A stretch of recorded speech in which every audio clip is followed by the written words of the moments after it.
the second installment of Eric with Coffee for Content, and I have here with me esteemed video production pre and post professional, Kevin Campbell. And in the last clip, he had spoke a little bit about camera quality and lenses, and we talked about creating ambiance and having the right look and feel in your backdrop, and a little bit about audio. And so now Kevin's going to get into a little bit about the actual production itself and some equipment that he uses, and get into ultimately quick editing and post-production and file types and things like that, and share his love, share his expertise. All right, so two things I'm going to cover. Let's talk about microphones first, because the mic I'm using is attached to this. Are you still there? I'm here. Today. I didn't turn you off. Okay, because sometimes I turn people off. I always turn people off. This is like a little, $9, earbud thing with a microphone on it. So the mic on these things are not that good. I mean, you've got that really great Yeti microphone. I think that's what it was. You have the big the Blue Yeti. Blue Yeti, right. Those are really good. They're kind of big and they're kind of in your face, so they're not easily portable. Here's a really good thing. I'm an audio guy. I've been in music and audio for, God, since the 70s. I'm kind of old. And so I'm always looking for the best sound quality of everything I do, because that really separates the quality of your work when your audio sounds good compared to the image. So here's a cool little microphone. One of my Gen Z employees that was born like in the late 90s, I can't imagine. But she introduced me to these Rode clip-on lavalier microphones. I think $200 for the set. And they're really tiny little. You can, whereas this one is the microphone side, you could clip it either to probably the inside of the shirt here, and then it transmit wireless to here, and that goes to your camera. And obviously may not work for every shirt you wear. This is kind of big a little bit, so you can get the lavalier microphone comes with it, but it's really small and light, and it's not like the big wireless sets that I've had in the past.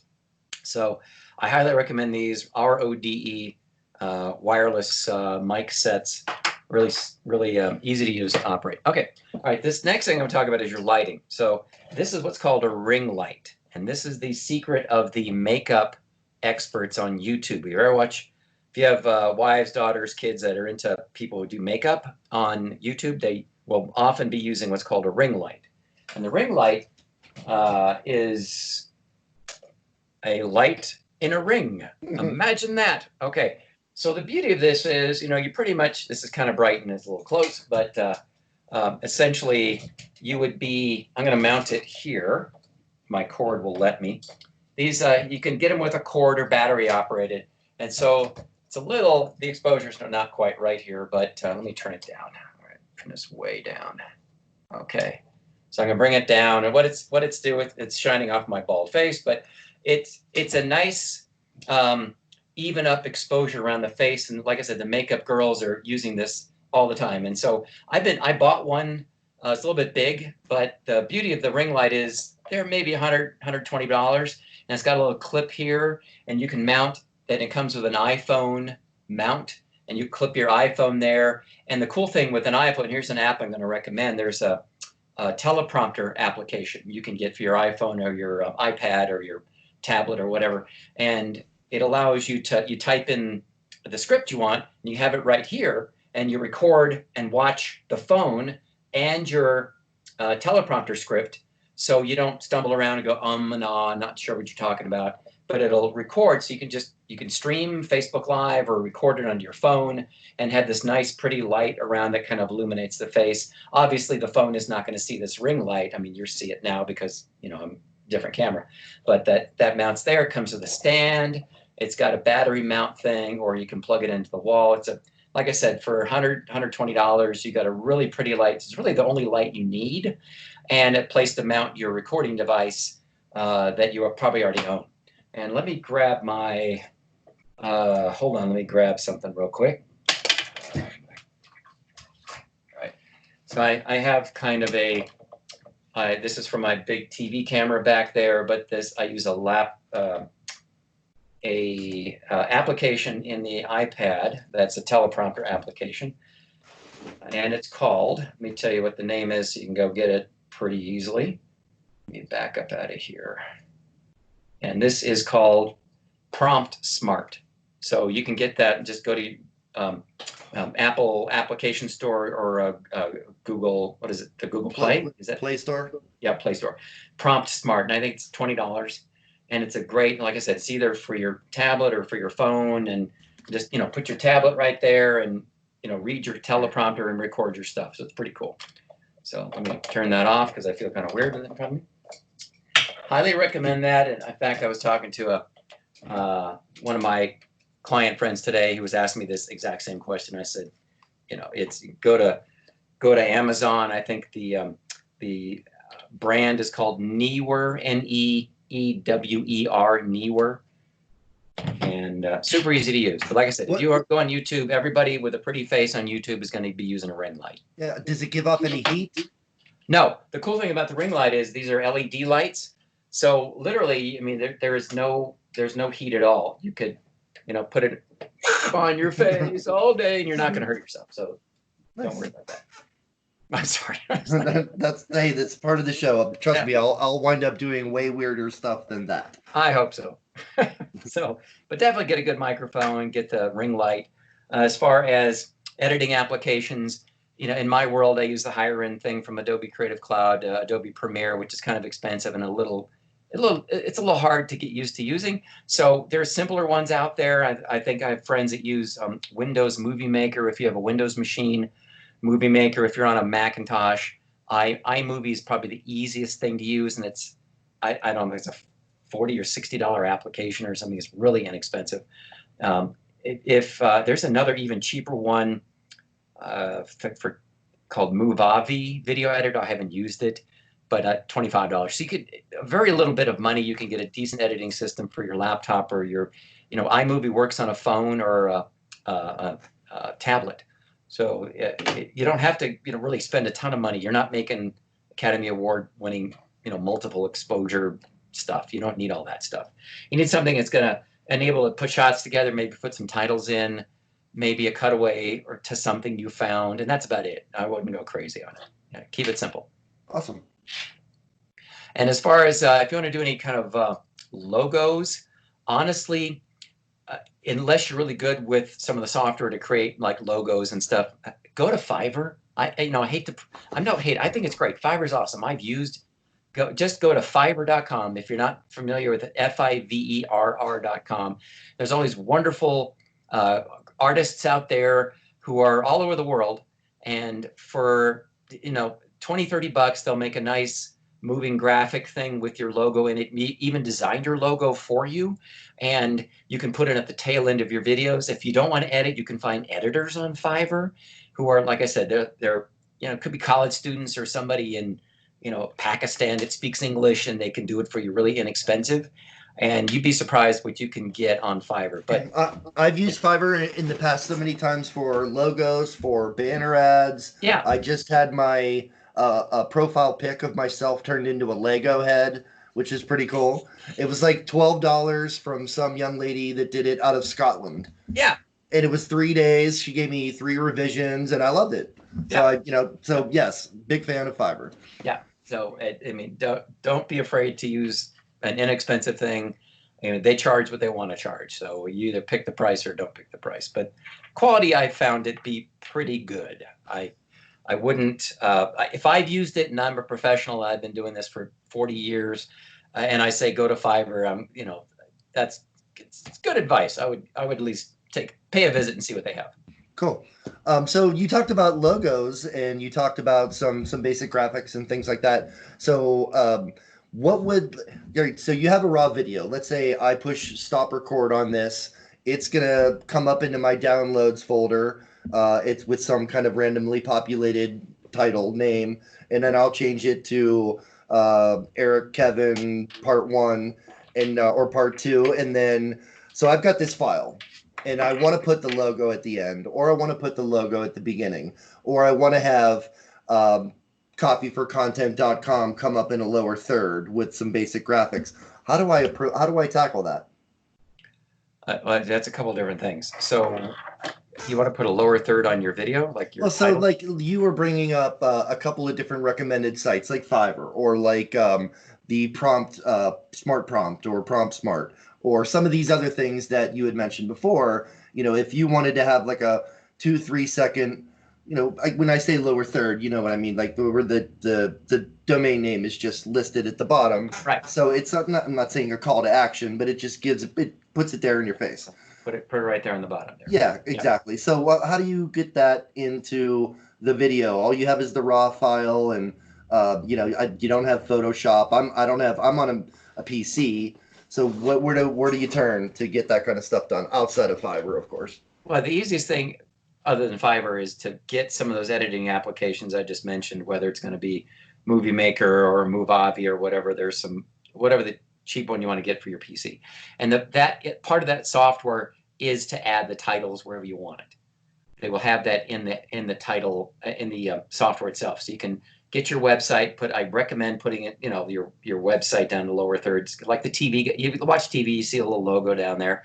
Same thing. So you put your coffeecontent.com, whatever that is, and then you can put simple titles. So that software, it's part of the process of the software. So it's really easy to do. You just need to type the information in, and you essentially drag it to the timeline, and it just goes right where you want it. Huh. So that's the easiest way to do it. Okay.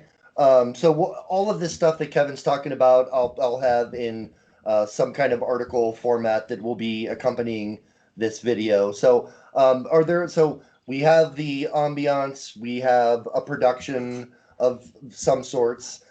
You obviously had a great call with the teleprompter, because there are often a lot of, and especially in the pre-edit phase, you could be an excellent communicator and still, stumble now and then. And you're 6 minutes in and you're not really super smart in the editing world. You got to go and cut it right from the beginning again. So I love the idea about the teleprompter. Never even thought about that. And then now we have this basically edited video format that's shot with the backdrop of your choosing. So for your clients, what now? I mean, we're going to talk about, or we have talked about in some of the other clips, uploading into YouTube and Vimeo and Rumble, and syndicating in some other third parties, using social media, using Instagram, Twitter. What in your video marketing experience, what now to get the most amount of exposure? And I know every client for you is different, but what are you seeing, or are there any tips and tricks that you want to sort of leave this with for our visitors? Two main things you have to do. Number one, you have to keep it short. The person watching it on the phone, device, whatever, they have 1,000 distractions. So that's why the teleprompter is very important. You want to keep your message a minute and a half tops. Very short, unless you're going to do some long form stuff like we're doing now and the audience understands it's a longer form program.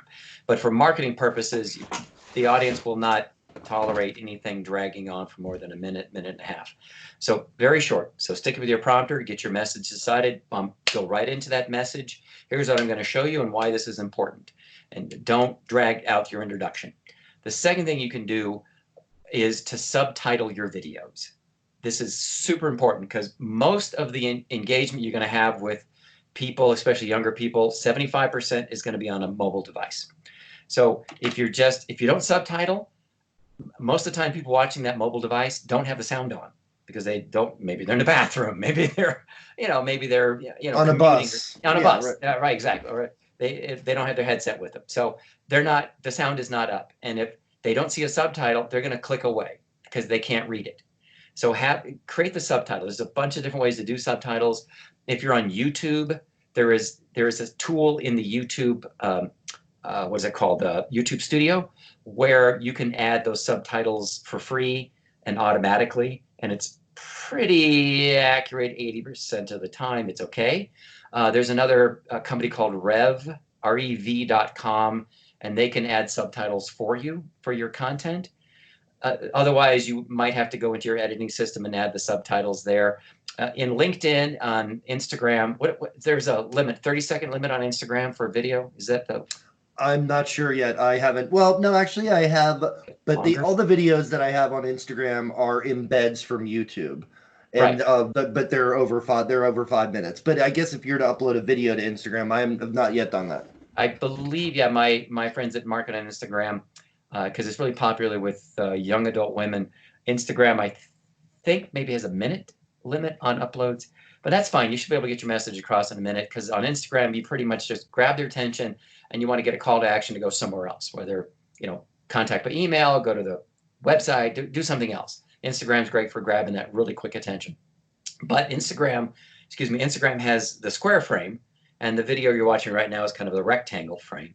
So I recommend putting that rectangle into a square frame. And you see that on Instagram and LinkedIn videos and all this, the Facebook videos. They're in square frame and they add the subtitles on the bottom. So it may be a longer process to do that. Again, rev.com can do it for you, or YouTube can do it, and then you just pull the video off of YouTube or embed it into the other social media. But whatever you do, put that subtitle in there so your audience can read it wherever they are without having to listen to it. How are subtitles different than closed caption?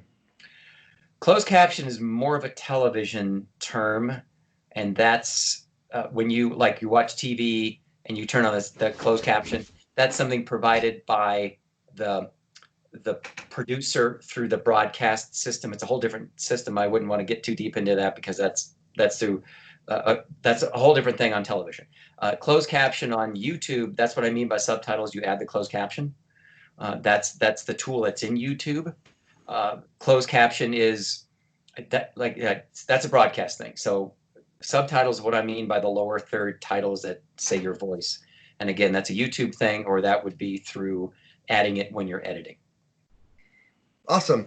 Well, Kevin, I really, really appreciate this, and I'm going to be uploading this to all of the different social places that I have open, and then I'm going to be taking those embeds either from Vimeo, YouTube, or one of the episodes that we have coming up is to talk about players, the proprietary JW, some kinds of few different open source players that we're going to look at, and we're going to talk about why we're going to use what we use. In the meantime, we're going to do some embeds on the site, which should be live. Anything to leave our visitors with? Obviously, there will be some links so they can find you at Kevin Campbell Films. Yeah, .com. Yes. So don't be afraid. Don't worry that you're not some 20-year-old, hottie, male or female, and no one's going to pay attention if you don't look cute. People are paying attention because of your content.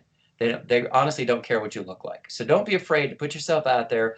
Don't be afraid. You're not going to be perfect. Nobody is. So don't worry about it. Be brave. Put yourself out there, and people will pay attention. Kevin, that is the most awesome piece of advice that I've heard all day. So I thank you as always. Have fun out in Colorado. I will be coming through that area sometime at the end of the summer on my way further out west. But when I come through the Rockies, I will definitely hit you up. Yeah, find me, please. All right. Thank you, sir. I appreciate it. All right. Take care. Bye-bye. You too. Have a great day.